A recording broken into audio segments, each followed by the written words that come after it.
हिमाचल प्रदेश के सरकाघाट क्षेत्र में 19 वर्षीय छात्रा की निर्मम हत्या के मामले ने पूरे प्रदेश को झकझोर कर रख दिया है। इस हृदय विदारक घटना को लेकर राजनीतिक बयानबाजी भी तेज हो गई है। राकेश चौहान ने इस घटना पर गहरा दुख व्यक्त करते हुए प्रदेश सरकार की कानून व्यवस्था पर गंभीर सवाल खड़े किए हैं।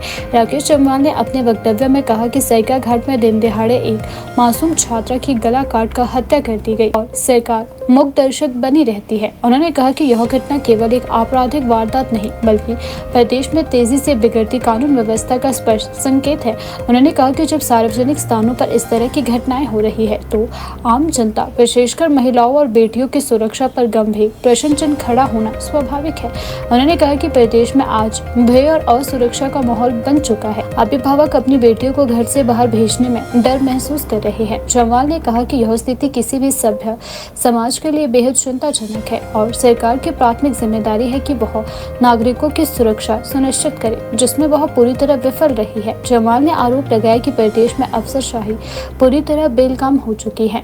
उन्होंने कहा कि प्रशासनिक तंत्र पर सरकार का नियंत्रण कमजोर पड़ चुका है, जिसके चलते नशा माफिया, खनन माफिया और अन्य आपराधिक गिरोह खुलेआम सक्रिय है। उन्होंने कहा कि इन माफियाओं के हौसले इतने बुलंद हो चुके हैं कि उन्हें कानून का कोई भी भय नहीं रह गया है। उन्होंने कहा कि प्रदेश में नशे का कारोबार तेजी से फैल रहा है, जिससे युवाओं का भविष्य खतरे में पड़ चुका है। इसके अलावा अवैध खनन जैसी गतिविधियां भी पर्यावरण और कानून व्यवस्था दोनों के लिए गंभीर चुनौती बन चुकी है। जमाल ने आरोप लगाया कि सरकार इन मुद्दों पर ठोस कार्यवाही करने के बजाय केवल दिखावटी कदम उठा रही है। प्रदेश के मुख्यमंत्री सुखविंदर सिंह सुक्खू पर निशाना साधते हुए उन्होंने कहा कि सरकार जनता की समस्याओं को हल करने के बजाय केवल राजनीतिक आरोप प्रत्यारोप में उलझी हुई है। उन्होंने कहा कि मुख्यमंत्री और उनकी टीम का अधिकतर समय भाजपा की आलोचना करने और अपनी विफलताओं को छिपाने में व्यतीत होता जा रहा है। जमाल ने कहा कि वर्तमान सरकार ने सत्ता में आने के बाद व्यवस्था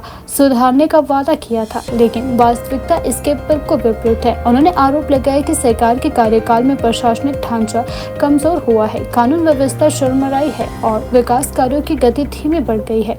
उन्होंने कहा कि सड़क, स्वास्थ्य, शिक्षा और अन्य बुनियादी क्षेत्रों में भी जनता को अपेक्षित सुविधाएं नहीं मिल पा रही है। उन्होंने कहा कि प्रदेश की जनता अब सरकार की कार्यशैली से निराश हो चुकी है। लगातार बढ़ती घटनाएं, प्रशासनिक लापरवाही और विकास कार्यों में ठहराव से लोगों का विश्वास कमजोर होता जा रहा है। जमाल ने कहा कि सरकार को अब आत्ममंथन करने की आवश्यकता है और जनता की अपेक्षाओं पर खरा उतरने के लिए ठोस कदम उठाने होंगे। राकेश चौहान ने यह भी कहा कि यदि सरकार समय रहते नहीं संभली तो स्थिति और भी गंभीर हो सकती है। उन्होंने मुख्यमंत्री से आग्रह किया है कि वे व्यक्तिगत रूप से इस मामले में हस्तक्षेप करें, दोषियों के खिलाफ सख्त से सख्त कार्यवाही सुनिश्चित करें और प्रदेश में कानून व्यवस्था को मजबूत बनाने के लिए ठोस नीति लागू करें। विधानसभा क्षेत्र में एक बहुत दुखद दर्दनाक घटना जो है वो सामने आई है। एक हमारी 19 वर्षीय बेटी की दिन दिहाड़े सुबह एक युवक द्वारा उसकी निर्मम हत्या कर दी गई, गला काट दिया गया। हिमाचल प्रदेश में जिस प्रकार से कानून व्यवस्था का आज हाल है, मुख्यमंत्री जी बार बार व्यवस्था परिवर्तन की बात कर रहे हैं। कहीं पर गोलियां चलाकर युवाओं की हत्या हो रही है, कहीं पर नौजवान के टुकड़े टुकड़े करके नाले में फेंका जा रहा है। और अभी हमारे मंडी जिला के सरकाघाट क्षेत्र में आज एक 19 वर्षीय हमारी बेटी की निर्मम हत्या कर दी गई, गला काट दिया गया, जिसकी हम निंदा भी करते हैं और सरकार से ये निवेदन करना चाहेंगे कि ये जो हाल पूरे प्रदेश में कानून व्यवस्था का है, इस पर जल्दी से जल्दी सरकार को, पुलिस प्रशासन को जो है वो चिंता करनी होगी। इस प्रकार से अगर दिन दिहाड़े किसी कॉलेज जाने वाली बेटी की गला काटकर हत्या हो जाए, ये हमारे लिए बड़ी शर्मनाक बात है।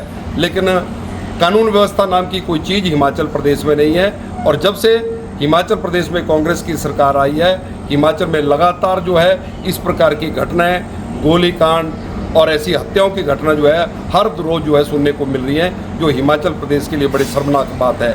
और सरकार को चाहिए कि इस हत्यारे को कड़ी से कड़ी सजा मिले, ये हम सरकार से भी निवेदन करना चाहेंगे।